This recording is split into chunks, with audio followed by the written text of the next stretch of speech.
Welcome to a new edition of the Famous Interviews with Joe Dimino. On this episode, we talk with the Exponential success coach, Dr. Wayne Pernell.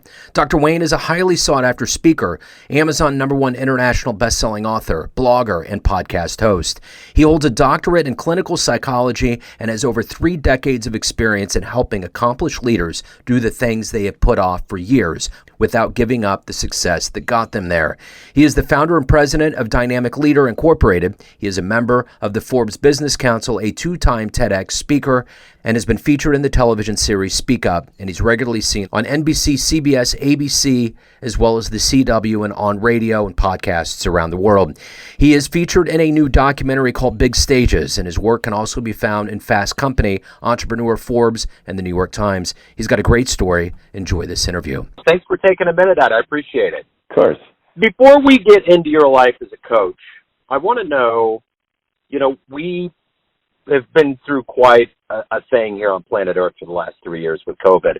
And I'm curious how you survived that time period and how how it's changed the way that you live your life and conduct business now. I actually loved what COVID did for us globally, as strange as that sounds. I think it gave us a lot of opportunity to reflect on what we value. Who are we as individuals and what do we value? And it got us out of routine. And so I actually did quite a bit of media around this where I was talking about the gift of resilience and courage that we forgot we had. Like if 5 years ago somebody had said, guess what? In a couple of years, your life is going to be completely disrupted. You won't be getting up to go to work. You will be working remotely only. And, by the way, you will not understand what's happening day to day. We all would have panicked, but we lived through it. We got into it. And every single day, the rules changed. And what that showed us was great courage, that we each have it. What it showed us was great resilience, that we have that. And yes, people around us got sick. And yes, we probably know somebody that passed away. And those are the not so great results of this. The positive results, the positive results have to do more with, what are the opportunities? What do we truly value? And this blends with, I think, what we're seeing in at least American corporations at this point, which is the quiet quitting, which I think is a misnomer, by the way, and the great resignation. It's like, what do people really want? So we got to a place of we want flexibility, we want freedom, we want to be acknowledged. Like, this is awesome. What a great conversation to be having. So how did I get through it? I shortened my commute from hours and sometimes days on the road to about 12 seconds down the hallway to my studio in my house. And I got to do more writing. I got to do more connecting, So that's a long answer for a quick question, but there you go. Well, it's appropriate because it was a long time and it needed to have some space to fill out for sure. So to get a better handle and get this skinny on exactly what you do for a living, I'm going to put you in front of a bunch of grade schoolers at a career day, let's say second graders. And one of the kids looks up and says, what do you do for a living? How do you answer that child? Yeah, I help people get better doing what they do. So, I take people who have some success behind them. They've worked hard to get to where they are. And I help them see beyond where they are to get to that next great, amazing place. And so if you think about, if we're looking at a second grader, if you think about, what got you to be 8 or 9 years old past, being just a kid, and now you're looking at being a bigger kid, right? It's the same thing.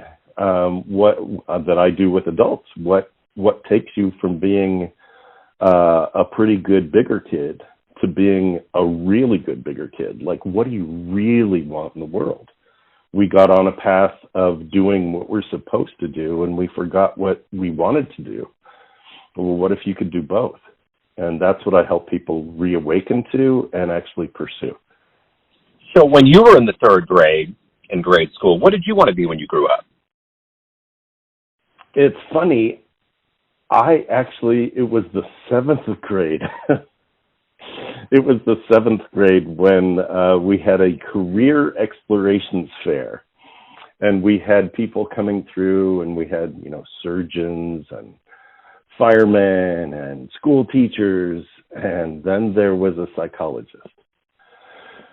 And he leaned against the desk, and he had one of those sweaters with the patches on his elbows. And it was like, this guy dresses weird. But what he says, like, he talks to people and he helps them feel better. That's incredible. Like, that's a thing. So in the seventh grade, I was, 12 years old maybe? That's when I knew. I knew psychology was the path for me. And I went on and I earned my doctorate in clinical psych. And then my career path took a really weird turn, because almost immediately after getting my doctorate, I began doing leadership work. So that's a separate story. But so it wasn't the third grade. It was the seventh grade when, like, wow, this thing opened up to me. So, when all of these seeds begin in childhood, talk to me a little bit about where you were born and raised and how these seeds kind of began in the beginning and how they've grown into who you are today. I love this question. Thank you. I grew up in Southern California, and I was really fortunate to have parents that were supportive and achievement-oriented. And what that means, that wasn't always the best, because there was a lot of pressure for achievement. What it did mean to me, though, was that when I showed interest in something, my parents, especially my mom, was like, "You should explore it. What do you want to study?"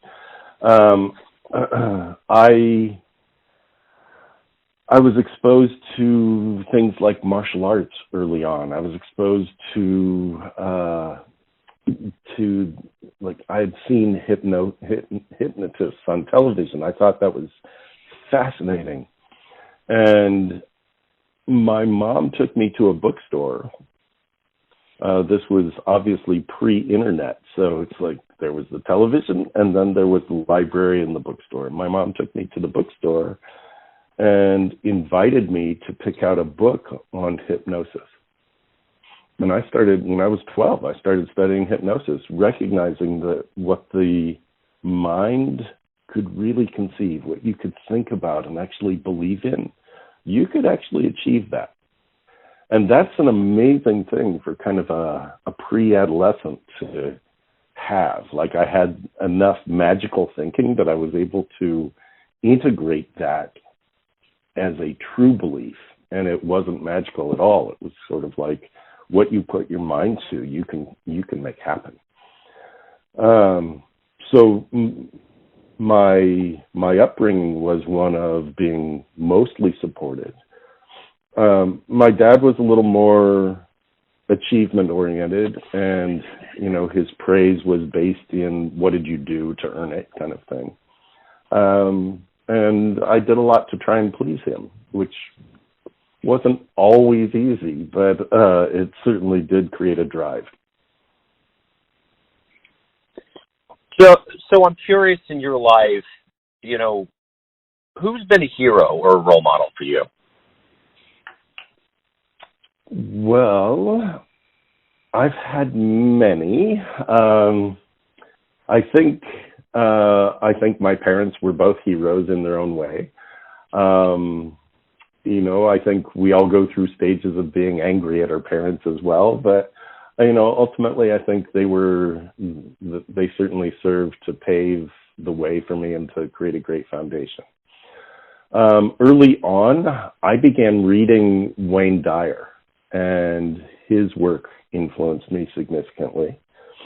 I was introduced to, I started studying psychology and hypnosis and that kind of thing. There were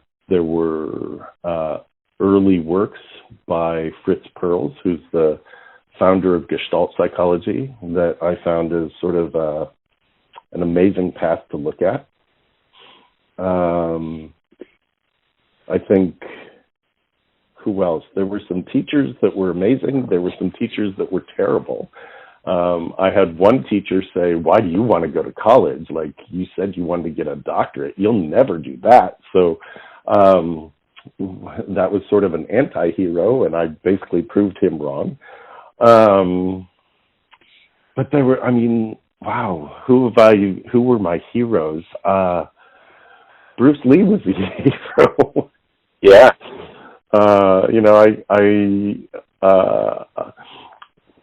I grew up in I was born early enough that I was influenced by the 70s, right? The 1970s, 77 was when Enter the Dragon came out. Like, that was a big deal. And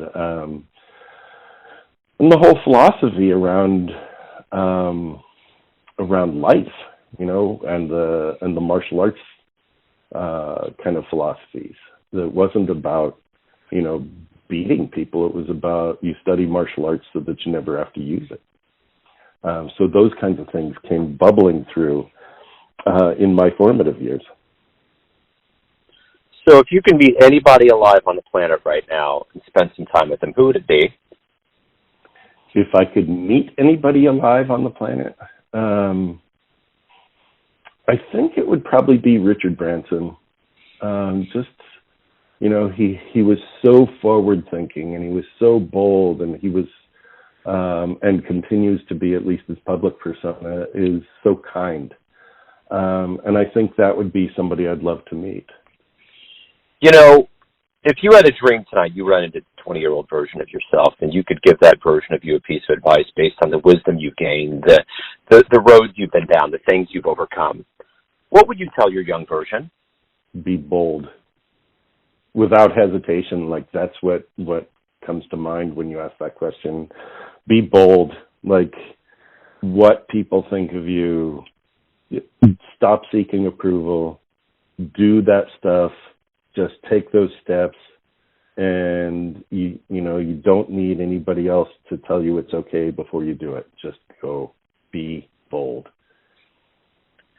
So when you lean back in the easy chair at the end of the day and think about your life, what are you the proudest of? What puts a smile on your face when you look back on that one thing you did that you're the proudest of? I actually live my life in gratitude. I wake up every day with 2 words, and it's thank you. And I live my life with a smile on my face. I'm not religious. I consider myself, spiritual, but, I'm in this space of, oh my gosh, like I live my life joyfully dissatisfied. And what that means to me is that if I paused my life, if I sat back in my easy chair at the end of the day and paused my life, I could look around and go, oh my gosh, like I've got so much going on. Like I'm an international #1 best-selling author. I'm an international speaker. I'm an elite mind state coach. I've got clients from around the world. I've got a lifestyle that I love. I've got kids, and I've got grand buddies that I love, and they bring a smile to my face. And there's so much that I'm happy about and joyful about and in love with, and so if I pause my life, I'm like, wow, life is really good. And then I go to the dissatisfied place, which is I didn't hit a pause button. There's so much more to do. There's so much more to experience. There's so many more lives to touch positively. How do I get there? How do I do that? And so there's sort of this, it's like an itch to be scratched, It's like, how do I get to do this? And that puts a smile on my face as well. So living joyfully dissatisfied at the end of every day, it's like, look what I've done, and look what I get to do. So let's get to the crux of you. Everyone has a perception of you, your family, your friends, your clients, colleagues, but you live your life. What's your perception of you? Who do you think you are? I'm quirky, and I've got a really silly sense of humor, and I'm insightful and can cut through and see things that other people can't see. I'm giving and loving, and I'm worthy and deserving. So, it's been a lot of work to say all of those things. I live my life in a space of curiosity and wonder and joy and gratitude, and most people who meet me know that. Like, they can sense it, they can feel it come through. It's been excuse me, it's been a lot of work actually to let go of the pieces of supposed to, so that the real authentic me comes through, and I think that's been a gift as well, is to let go a lot of that. So when you meet me and people have a perception of me, and even as you and I haven't met, and yet you have a sense of me, and I believe it's accurate. Like, I am showing up as me, and it's my hope is that you get that I am somehow empowering, loving, and magical. I love that answer, man. Wayne, hey, before we get out the door here, so to speak, I want to make sure that anyone out there that wants to learn more about you and your world, anything, your books, anything revolving around your world, where's the best place to go? Yeah, so with 5 books, with coaching, with a limited retreat, like a special event coming up, you can find me at Wayne Pernell, to spell it correctly, WaynePernell.com, WaynePernell.com. Look around, Google me. I've got tons of free resources. I've got books, I've got retreats, I've got high-end coaching, and I'm always open for conversation. So, reach out. Beautiful. This has been great, man. Thank you for opening up. It's a wonderful story. I really appreciate it. Good luck with everything. Thank you so much, and I wish you all the best. Keep making your magic. Thanks for tuning in to another famous interview with Joe Dimino, where we cover the world of art, literature, business, spirituality, music, and more from around the globe. If you want to hear more interviews, visit the Famous Interviews with Joe Dimino channel on YouTube. You can also find us on Spotify and Apple Podcasts. Thanks again for listening, and until next time.